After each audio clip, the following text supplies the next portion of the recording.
नाज़रीन, नवाज शरीफ का चक्का ख्वाजा आसफ नए आर्मी चीफ की समरी लेकर असम्बली पहुंच गए। असम्बली के ख्वाब अधूरे रह गए, नोटिफिकेशन वापस, ख्वाजा ने सरप्राइज दे दिया। आइए पहली वीडियो देखें, फिर इसके बाद तफसील से बात करते हैं। डिक्टेटरों ने, लोकल गवर्नमेंट का, मिलिट्री डिक्टेटरों ने, जो बावर्दी डिक्टेटर थे, उन्होंने लोकल गवर्नमेंट के सिस्टम इंट्रोड्यूस किए। जमहूरियत जमहूरियत का नारा लगाते हैं हम, लेकिन जमहूरी बनते नहीं है। हमारा कल्चर जमहूरी नहीं है, हमारा डीएनए जमहूरी नहीं है। देने वाले जो है वहीं पे उनका गिरबान भी पकड़ सकेंगे कि ये टैक्स हमारा लगता नहीं है। आप उनके प्रोज एंड कॉन्स के ऊपर जो है बात कर सकते हैं कि जमहूरी थे, गैर जमहूरी थे, कम जमहूरी थे या ज्यादा जमहूरी थे। ये किसी के खिलाफ नहीं है, ये पाकिस्तान की अवाम की हुकूमत के हमायत में है, पब्लिक के हमायत में है। ये किसी हुकूमत के खिलाफ नहीं है। आप जब तक लोकल गवर्नमेंट जो है उसको स्ट्रेंथन नहीं करेंगी, आपकी फेडरेशन भी स्ट्रेंथन नहीं हो सकती, आपकी फेडरेशन भी जो है मजबूत नहीं रहेगी। अल्टीमेटली ये जो क्रैक्स हैं जो इस वक्त आपको बारीक से नजर आ रहे हैं, ये बढ़ते जाएंगे। पावर जो है लाहौर, कराची, कोयटा, पेशावर में हम लोगों ने उस पावर में हमारी एक कमिटमेंट थी, लिखा हुआ है, और हमने जो है उसको जो है ना इंप्लीमेंट नहीं किया।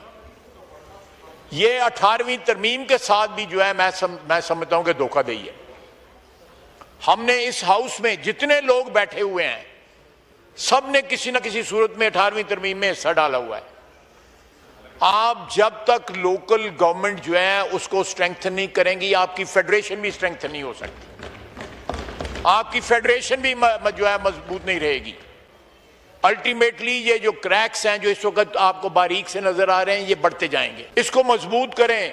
हम लोग जो एमएनए एमपीए जो है, we do not want to depart from our powers.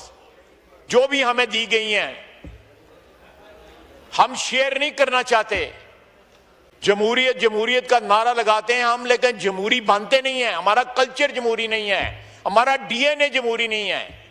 ये अगर इसी उसमें हो जाता, इसी उसमें, तो मेरा ख्याल है कि इसमें कंसेंसस क्रिएट की जा सकती थी। ये किसी के खिलाफ नहीं है, ये पाकिस्तान की अवाम की हुकूमत के हमायत में है, पब्लिक के हमायत में है। ये किसी हुकूमत के खिलाफ नहीं है। उम्मीद है कि ये 28वीं तरमीम आएगी और उसमें ये भी आएगा। मैं फिर स्ट्रेस करूंगा कि उनको पावर दें, टैक्सेशन की पावर दें। आपका बोझ जो है प्रोविंशियल बजट्स पे कम होगा। वाटर टैक्स लगेगा, कोई और टैक्स लगेगा, कोई दुकान के आगे फटे का टैक्स लगेगा। जनाब स्पीकर, इस मुल्क के अंदर अफगान जहाद लड़ने के लिए जो है आपका तालीमी निसाब जो है चेंज किया गया। जमहूरियत का तस्वर जो है बुनियादी जमहूरियत के बगैर जो है वो हो ही नहीं सकता। जब तक आप पावर डिवॉल्व नहीं करेंगे ग्रास रूट लेवल तक, आप जमहूरी है ही नहीं है, ना कोई जमहूरी माशरा है और ना कोई आपका जमहूरी सिस्टम है। 18वीं तरमीम के अंदर जो है डेवोल्यूशन के बड़े नारे लगाए गए। आपने उस सारी कमेटी को जो है तमगों से भी नवाजा और बड़े चेस्ट थम्पिंग हुई कि जी पता नहीं क्या इनकलाब जो है लाया गया है और पावर जो है वो गली मोहल्ले के लेवल के ऊपर जो है ट्रांसफ़र हो जाएगी। पावर ट्रांसफ़र नहीं हुई। पावर जो है लाहौर, कराची, कोयटा, पेशावर में हम लोगों ने उस पावर पे कब्जा कर लिया और जो डेवोल्यूशन का जो कॉन्सेप्ट था उसको डिफीट किया गया। जनाब वाला, मैं सारे हाउस की तरफ से बात कर रहा हूं और अपने जो हमारे अपोजिशन के भाई हैं उनसे भी कहूंगा कि डिक्टेटरों ने, लोकल गवर्नमेंट का, मिलिट्री डिक्टेटरों ने, जो बावर्दी डिक्टेटर थे, उन्होंने लोकल गवर्नमेंट के सिस्टम इंट्रोड्यूस किए। आप उनके प्रोज एंड कॉन्स के ऊपर जो है बात कर सकते हैं कि जमहूरी थे, गैर जमहूरी थे, कम जमहूरी थे या ज्यादा जमहूरी थे। अयूब खान ने जो है बेसिक डेमोक्रेसी जो है वो किया। उसके बाद जो है ज़ियाउल हक साहब आए, उन्होंने, if I am not wrong, 79, 83, 87, 91, 97 ये सारे वही लोकल गवर्नमेंट सिस्टम जो है चलता रहा। उसके बाद लोकल गवर्नमेंट सिस्टम जो है जनरल मुशर्रफ ने आके इंट्रोड्यूस किया। आप उससे भी इख्तलाफ कर सकते हैं, लेकिन पावर किसी ना किसी सूरत जो है गली मोहल्ले के लेवल तक पहुंची। कम पहुंची, ज्यादा पहुंची, ज्यादा एम्पावर हुआ मैन इन द स्ट्रीट या कम एम्पावर हुआ, लेकिन हमने जिस तरह पंजाबी में कहता है कि हमने डक्का लगा दिया। आपका तालीमी निसाब यूनिवर्सिटी ऑफ नब्रास्का से बन के आया, CIE ने आपको निसाब दिया कि आपने इस निसाब के तहत जो है नई नस्ल जो है अपनी पढ़ानी है और उसको जवान करना है, और वो नस्ल जवान हो चुकी है। हमारे पाकिस्तान में कहीं भी एक तारीख नहीं पढ़ाई जाती, एक जोग्राफिया नहीं पढ़ाया जाता, एक दीनियात नहीं। अब दीनियात का नाम इस्लामियात कर दिया गया।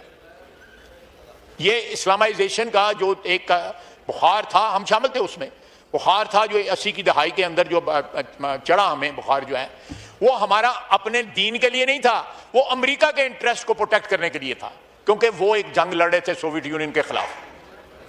तो जनाब ये एक सूबाई जो सब्जेक्ट्स हैं या सूबाई कल्चर के मुतालिक जो एजुकेशन है, सूबाई लैंग्वेज के मुतालिक जो एजुकेशन है, वो साथ साथ चलती रहे, लेकिन एक वफाकी शनाख्त जो है, पाकिस्तानियत जो है, उसके लिए भी तो कुछ करें कि यहाँ पे एक बंदा जो है ग्वादर में एक बच्चा पढ़ रहा है और दूसरा सियालकोट में और तीसरा जो है चित्राल में पढ़ रहा है, वो मुख्तलिफ चीज़ें पढ़ रहा है, उनमें कोई मुमासलत नहीं है। Nothing is common between what is being taught in Gwadar or what is being taught in Chitral और सियालकोट और हैदराबाद और लाहौर। ये कैसा हमने वतन जो है तश्कील दे दिया हुआ है कि सुपर पावर्स के इंटरेस्ट वॉच करने के लिए हम जो बच्चों को पढ़ाते हैं वो बच्चों, उनका ताल्लुक ही कोई नहीं है, सरजमीन से कोई ताल्लुक नहीं है, इस मजहब से कोई ताल्लुक नहीं है। और आप नोट करें, just look at last 4 decades, आपके यहाँ पे मजहबी इंतहा पसंदी और मुतशद्दद ज़हनियत जो है उसने जन्म लिया इस सिलेबस की वजह से। जहाँ 2 या 3 या 4 या 5,000 मदरसे थे इस्लामाबाद के अंदर, इस वक्त हजारों मदरसे हैं और सारे नजायज जमीन पे बने हुए हैं। अल्लाह का नाम लिया जा रहा है, मस्जिदें और मदरसे बन रहे हैं और कब्जे की जमीन पे बन रहे हैं। मेरी आपसे दरखास्त है कि ये 2 चीजें जो है बड़ी इंपॉर्टेंट है, बड़ी इंपॉर्टेंट है। ये आपका कौमी तशख्खुस जो है डिफाइन करेंगे। चेयरमैन सेनेट में इतनी जुर्रत है कि वो खुद से कोई फैसला कर सकें या ले सकें। लगता है कि इस मुख्तसर मुलाकात में उज़्मा खान के पास इतना वक्त नहीं था, वरना वो कौमी असम्बली के हालिया इजलास की कारगुजारी वो लाजमी तौर पे इमरान खान को सुनाती, जहाँ पे महमूद खान अचकज़ई और स्पीकर अयाज सादिक के दरमियान फिर वो ईंट पत्थर का एक राउंड हो चुका है। महमूद खान ने ये कोई 2-3 दिन पहले पार्लियामेंट के बाहर खड़े होकर ये कहा कि ये सूबेदार स्पीकर हिदायत कहीं और से लेता है, अगर आप इसे तरक्की देते हैं तो ये आपकी मर्जी, मैं तो इसे डिमोट करूंगा। अब जनाब ये बात जब स्पीकर तक पहुंची तो इजलास खत्म हो चुका था। अब पता नहीं कि किन कांटों पर स्पीकर साहब ने वो रात काटी होगी कि अगले दिन इजलास शुरू होते ही वो कहने लगे कि गुज़िश्ता रोज़ एक रुकने असेंबली की जानिब से दिए गए कुछ गैर जिम्मेदाराना बयानात का तस्करा मैं ऐवान के सामने रखना चाहता हूँ।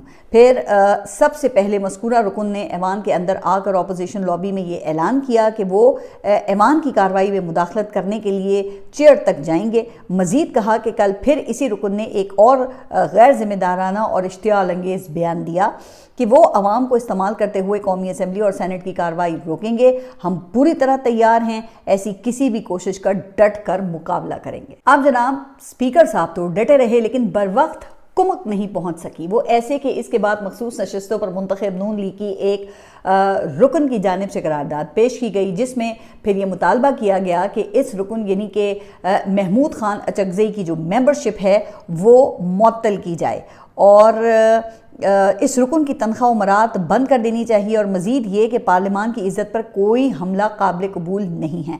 अच्छा, इस करारदाद की ऐसी ड्राफ्टिंग की गई जो कि रुकने असेंबली ऐवान में इस करारदाद को पेश कर रही थी ना, उन्हें भी पढ़ने में बड़ी दुश्वारी पेश आ रही थी। अच्छा, वाज़े तौर पे ये लग रहा था कि स्पीकर ऑफिस की लीगल ब्रांच ने इस करारदाद की जो ड्राफ्टिंग है उस पर बड़ी ही मेहनत की है, मगर ये सारी मेहनत उस वक्त फिर रायगाह चली गई जब इस करारदाद पर वोटिंग के लिए कोई जमात भी राजी ना हुई। वजीर कानून ने कहा कि प्लीज़ आप इस पर वोटिंग ना करवाएं। पीपल्स पार्टी ने भी इस बात की कोई हिमायत नहीं की और इस पर फिर ऐवान के तेवर देखते हुए मजबूरन स्पीकर साहब ने करारदाद को वोटिंग कराने के बजाय लिपेटकर अपनी जेब में रख लिया।